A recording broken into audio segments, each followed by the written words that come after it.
اور ایک چیز میں کہنا چاہوں گا، اس طرف نہیں توجہ دیتے لوگ، ہم پہ ایجنسیوں کے لیبل لگا دیتے ہیں.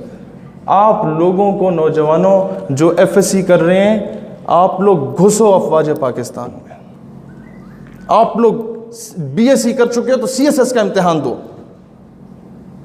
بیٹا یہ آپ لوگوں کو جب تعلیمی اداروں میں پروفیسر ہود بھائی جیسے 3rd کلاس پروفیسرز پڑھائیں گے اور میڈیا پر باغی کے نام کا ڈرامہ چلا کے قندیل بلوچ کو آئیڈیلائز کریں گے تو قوم کی بیٹی کبھی رابعہ بصری نہیں بنتی.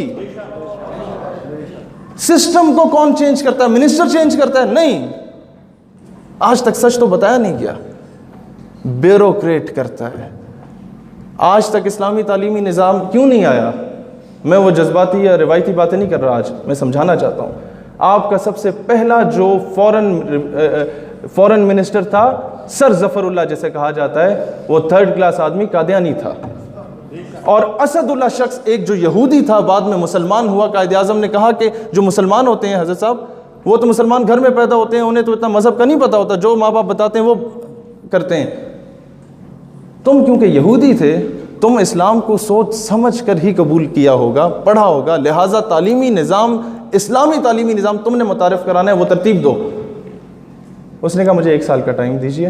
اتنے میں قائد اعظم انتقال فرما جاتے ہیں. لیاقت علی خان وزیر اعظم آتا ہے، اور ظفر اللہ کو جب یہ خبر پہنچتی ہے نا کہ بھئی اسد اللہ صاحب تو اسلامی نظام تعلیم متعارف کرانے، ہم تو کافر قرار دے دیے جائیں گے، ہم تو منکر ہیں ختم نبوت کے.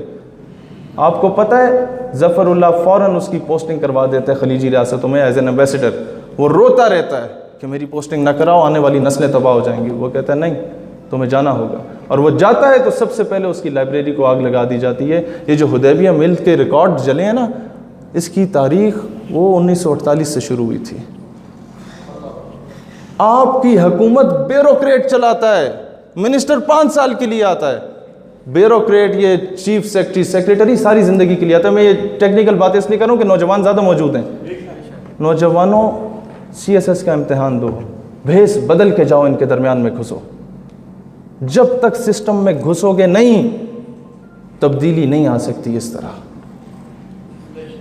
نہیں تو کل کو امریکہ آج تو ہمیں تقسیم کر رہا ہے نا فرقہ واریت یا لسانیت کی بنیاد پہ، آج تو انڈائریکٹلی ہم پہ قبضہ کیا ہوا ہے. اپنے اس نے ٹاؤٹ بٹھائے ہوئے ہیں ہمارے اوپر، اور ہر ادارے میں بٹھائے ہوئے ہیں معذرت کے ساتھ. یہ فرشتے حضرات اگر سن رہے ہیں سنتے رہیں، ہر ادارے میں بٹھائے ہیں.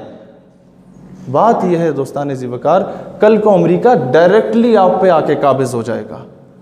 پھر آپ صرف اس قابل رہ جائیں گے کہ گھر کے باہر امریکہ مرد آباد، امریکہ مرد آباد لکھ سکیں گے اور کچھ نہیں کر سکیں گے. لہٰذا آج بچوں کی تربیت کریں اور ان کو افواج میں بھیجیں، پولیس میں بھیجیں، ڈسٹرکٹ مینجمنٹ گروپس میں بھیجیں. کل کو سسٹم تب تبدیل ہوگا. اداروں میں اپنے آپ کو مضبوط کریں. قادیانی آج ہر ادارے میں موجود ہیں. آپ کو بہتر پتا ہے کہ 12 ربیع الاول کے جلوس پہ چکوال میں جب اٹیک کیا گیا، ہمارے مسلمان شہید ہوئے، انہی کے لواحقین کو جیل میں ڈال دیا. پتہ چلا پیچھے 2 قادیانی آفسرز موجود تھے. تو ایسے لوگ، میں جنرل قمر جاوید باجوہ سے بھی یہ مطالبہ کرتا ہوں کہ جناب جو آفیسرز پکڑے ہیں سی آئی اے کو انفارمیشن لیک کرنے والے، ان کو سرعام پھانسی دی جائے تاکہ باقی نشان عبرت حاصل کریں. کوئی ایسی حرکت کرنے کے پیچھے پہلے تائید کرتے ہیں آپ لوگ. تو دوستان ذی وقار، جو سب سے زیادہ مسئلہ بنتا ہے یہ وومنائزنگ، یہ عورت کے پیچھے پڑ جاتے ہیں، یہ شراب کے پیچھے پڑ جاتے ہیں. ہر مقتدر ادارے میں کئی ایسے لوگ موجود ہیں. آج ہمیں ضرورت ہے کہ ہمیں اپنے افواج کا ساتھ دینا ہے، لیکن درمیان میں ہر ادارے میں موجود غداروں کو نکالنا ہے، چاہے وہ حکومت میں ہو، چاہے وہ کوئی منسٹر ہو، چاہے کوئی وزیر ہو، چاہے کوئی مشیر ہو. اور اب یہ میں صرف 1 منٹ چاہوں گا، یہ درس ہمیں کس نے دیا ناموس رسالت کا؟ لوگ آپ سے پوچھتے ہیں نا، او جی مولویوں پیچھے پہ گئے ہو. انہوں نے بولا نہیں جی، ہم یہ درس قائد اعظم نے دیا تھا. غازی علم الدین شہید کا کیس قائد اعظم نے لڑا تھا. ہمیں یہ درس علامہ اقبال نے دیا تھا. غازی علم الدین ڈیفنس کمیٹی علامہ اقبال نے بنائی تھی. قائد اعظم جیل میں جاتے ہیں اور کہتے ہیں علم الدین تم ایک مرتبہ کہہ دو میں نے گستاخ کو جب قتل کیا تو میں ہوش میں نہیں تھا، تو میں تمام ثبوتوں کی روشنی میں تمہیں رہا کروا سکتا ہوں. علم الدین تاریخی جواب دیتا ہے، جناب والا زندگی چ پہلا کم کیتا ہے جڑا ہوش چ رہ کے کیتا ہے. پھر اب کمرہ کمرہ عدالت میں جب جاتے ہیں تو جج انگریز تھا، ثاقب نثار نہیں تھا جو خود کو مسلمان کہتا ہے، انگریز تھا، خود کو کافر کہتا تھا۔ وہ کہتا ہے جناب والا علم و دین، تم نے گستاخ کو قتل کر کے قانون ہاتھ میں لیا، تم نے توہین عدالت کی ہے۔ علم و دین پھر دلیری سے بولتا ہے جج صاحب جب آپ توہین عدالت برداشت نہیں کر سکتے تو مسلمان توہین رسالت کیسے برداشت کر سکتا ہے؟ یہ جو تھرڈ کلاس بندہ مسند وزارت پہ بیٹھ کے یہ کہہ رہا ہوتا ہے یہ چھوٹا طبقہ ہے، میں بتاؤں یہ چھوٹا طبقہ کیا ہے؟ اسی چھوٹے طبقے سے تعلق رکھنے والے مولانا عبدالستار خان نیازی رحمۃ اللہ علیہ، جب ان کو گرفتار کیا گیا سب سے پہلے تو ان کے پاس جنرل ضیاء الحق مرحوم کے اے ڈی سی کو بھیجا گیا۔ وہ کہتا ہے نیازی، یہ سنیے گا بڑے غور سے، وہ کہتا ہے نیازی صاحب آج کے بعد آپ ان تحریک ختم نبوت میں نہ نظر آئیں، حالات ٹھیک نہیں ہیں ملک کے۔ وہ مسکراتے ہیں اور جواب نہیں دیتے۔ وہ کہتا ہے Niazi you know I am in uniform, we are running the state and you are under the state، میں وردی میں ملبوس ہوں، میں ریاست چلا رہا ہوں اور تم ریاست کے ماتحت ہو۔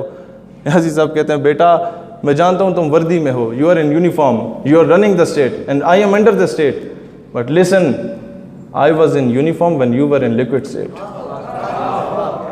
سمجھیں کہ میں اس وقت تحریک پاکستان میں پاکستان کا جھنڈا لیے اٹھایا تھا، تب میں وردی میں تھا جب تم پیدا بھی نہیں ہوئے تھے۔ یہ تھا چھوٹا طبقہ۔ کمرہ عدالت میں لے کے جاتے ہیں، جج بڈھا نہیں تھا ثاقب نثار کی طرح، جوان سا تھا، نیا نیا آیا تھا۔ وہ کہتا ہے نیازی میں نے تمہارے ریکارڈ اٹھائے، تمہاری ساری زندگی تحریکوں میں گزری ہے، طنز کرتا ہے۔ نیازی صاحب کہتے ہیں مسکرا کے بیٹا اگر تمہاری زندگی، اگر تم نیازی کی زندگی تحریکوں میں نہ گزرتی تو تم آج اس کرسی پہ نہ بیٹھے ہوتے، کسی تھڑے پہ پکوڑے بیچ رہے ہوتے۔ یہ تھا چھوٹا طبقہ۔ اور یاد رکھو میں خیبر پختونخوا میں ہوں، ماؤں کی تربیت، پھر آپ لوگوں نے جو بچوں کی تربیت کرنی ہے۔ وہ ایک 6 ستمبر کی تقریب تھی، ایک جوان شہید ہوا تھا ہمارا ہندوستان کے خلاف، تو پٹھان ماں کو بلایا جاتا ہے کہ تمہارا بیٹا شہید ہوا ہے، کیا تاثرات ہیں؟ تو میں سمجھ رہا تھا پٹھان ماں آئے گی، روئے گی، کہے گی بچہ بڑا یاد آتا ہے، تو میں مر کھپ گئی ہوں۔ وہ آتی ہے آفرین اس پٹھان ماں پہ، آتی ہے اور کہتی ہے وطن اچھر خپمشے، وطن پریشان نہ ہو، پٹھان ماں زندہ ہیں جو اپنے بچوں کو تجھ پہ قربان کرنے کے لیے تیار ہیں۔ تو یہ پاکستان ہمارے اکابرین نے بنایا، ہمارے خواجہ قمر الدین سیالوی نے بنایا، ہمارے پیر اف مانکی نے بنایا، ہمارے پیر اف زکوڑی نے بنایا، ہمارے پیر پگاڑا نے بنایا، پیر جماعت علی شاہ نے بنایا۔ اگر کوئی کہتا ہے اس ملک کے ٹھیکیدار ہو، بولو ہاں وفادار بھی ہیں، چوکیدار بھی ہیں، ٹھیکیدار کہتے ہو ٹھیکیدار بھی ہیں، تمہیں اس پہ قابض نہیں ہونے دیں گے۔ اللہ اسلام اور وطن عزیز پاکستان کا حامی و ناصر ہو۔ پاکستان ہمیشہ زندہ باد، اور اللہ ان دلیر بزرگوں کا سایہ ہم پہ سلامت رکھے، آمین۔